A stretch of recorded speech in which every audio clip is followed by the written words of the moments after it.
Hey guys, in this video we'll be talking about the ideal gas law. Okay, so this gas law uses all the factors that affect a gas that we have talked about so far. If you recall, in Boyle's law we only have pressure and volume. In Charles' law we only have volume and temperature, but in this law we're going to use all four variables we talked about. Okay, so here is the ideal gas law. May sound kind of weird, but people commonly call this in chemistry Pivnert. If you just read this like it's a word, it would sound like Pivnert. Okay, so this stands for all the different variables we have in the gas law. PV equals nRT. P is for pressure in atmosphere. V is for volume in liters. N is for the amount of particles in moles, that's the unit. R is something new we're going to talk about called the ideal gas constant, and T is the temperature in Kelvin. So, easy way to remember this one, Pivnert. Okay, so that ideal gas constant, here it is written out with its units. The number that we're always going to use for this number does not change the whole time, is 0.08206. If you look, it has four different units. They all coincide with the four different variables in our ideal gas law.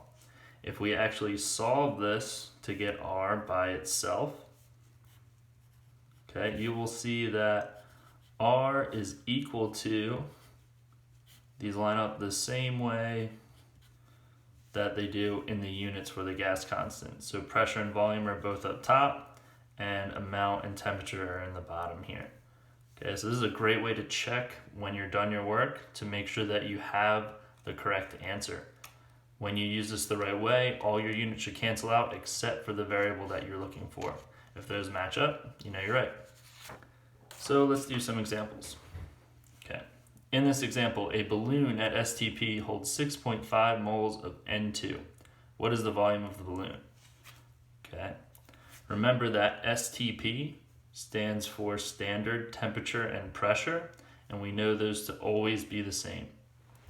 Okay, so I will write out my variables first, like always,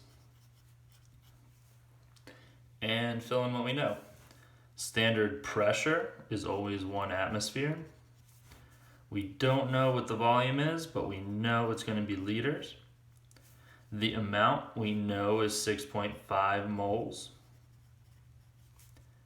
R is always the same, 0.08206 liters atmospheres over moles Kelvin.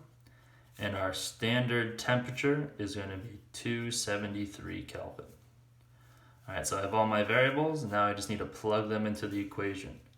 P, I know, is 1 atm. V, I do not know yet.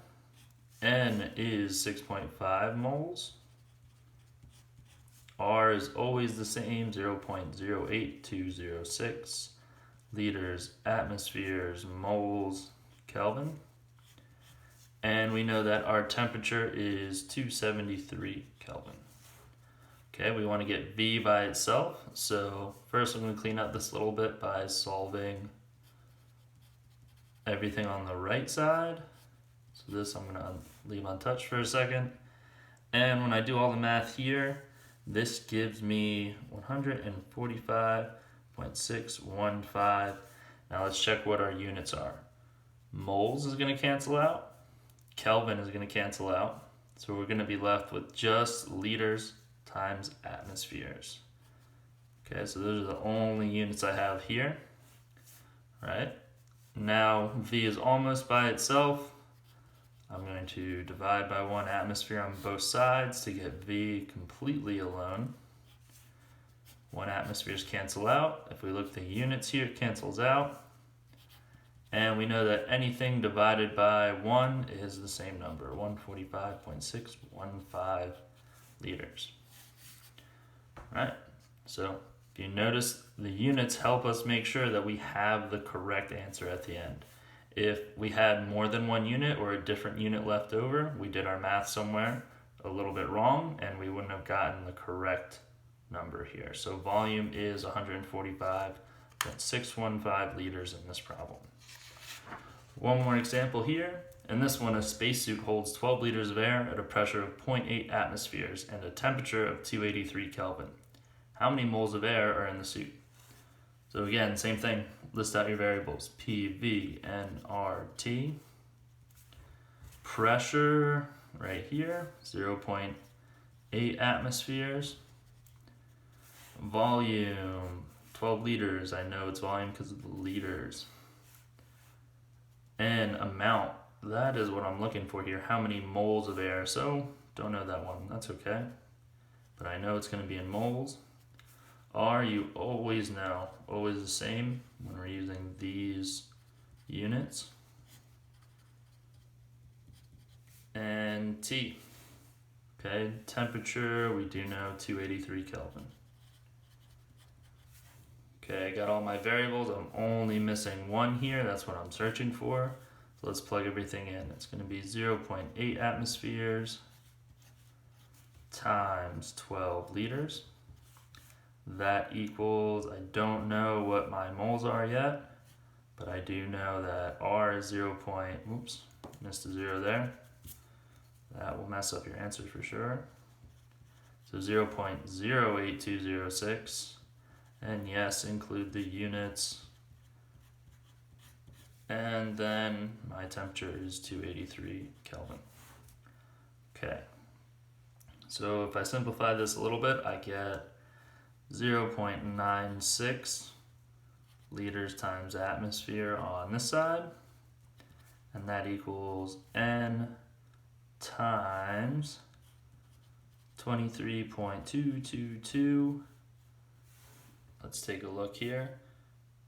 Kelvin cancels out. This is going to be liters times atmospheres over moles. Okay. All right, now, if I try to get N by itself, I need to divide everything on this side by 23.222, liters, atmospheres over moles, and the same on this side.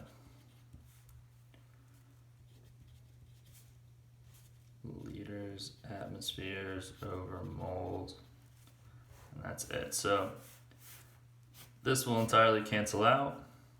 These two will cancel out. I'll only have moles left as my unit, and if I solve this in my calculator, I will get 0.04134 moles.